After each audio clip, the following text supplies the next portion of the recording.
Welcome to TD9 Anukshanam ప్రజాపక్షం.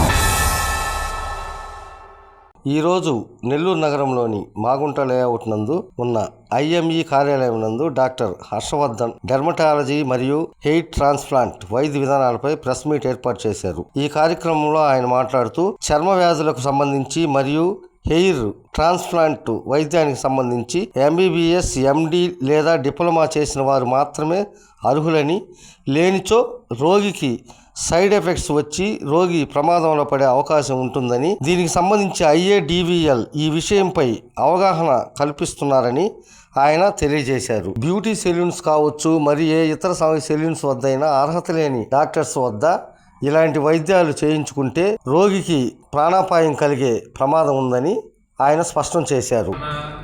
Branch చేయాల్సిన treatments వేరే వాళ్ళు చేసి ప్రజలు ఇబ్బంది పడుతున్నారు కాబట్టి అవగాహన కల్పించాలని అప్పటి నుంచి చేస్తూనే ఉంది. మన ఏపీలో నెల్లూరులో ఇప్పుడు ఈ ప్రెస్ మీట్ పెట్టి ఇన్ ఫ్యూచర్ కూడా రెగ్యులర్గా మెడికల్ క్యాంప్స్ కానీ అవేర్నెస్ ప్రోగ్రామ్స్ కానీ చేస్తామని వినిపించుకుంటున్నాను. అదేవిధంగా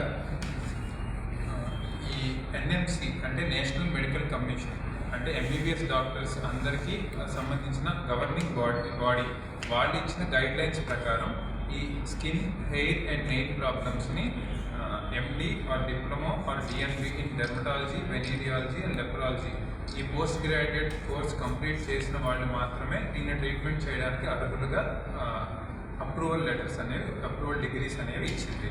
సో ఈ IADVL అసోసియేషన్ అనేది రోగి భద్రతపై అవగాహన కల్పించి వాళ్ళకి అవేర్నెస్ క్రియేట్ చేయాలని మెయిన్ ఈ ప్రెస్ మీట్ పెట్టడం జరిగింది.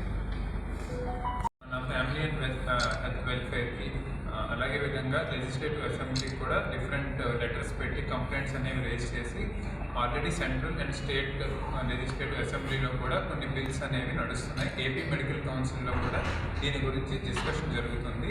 త్వరలో మేబీ ఇప్పుడు మనం మాట్లాడుకునేవన్నీ అఫీషియల్ లెటర్స్గా కూడా రావచ్చు. సో ఇవన్నీ ఒక ప్రెస్ నోట్ రూపంలో మన మీడియా మిత్రులందరికీ అందజేయడం జరుగుతుంది. సో మీ వంతు కృషితో సహకారంతో ఈ న్యూస్ మొత్తం మన మీడియాలో వచ్చి జనాలకి మనం అవగాహన, అవేర్నెస్ కలిగించాలని కోరుకుంటున్నాను. ధన్యవాదాలు.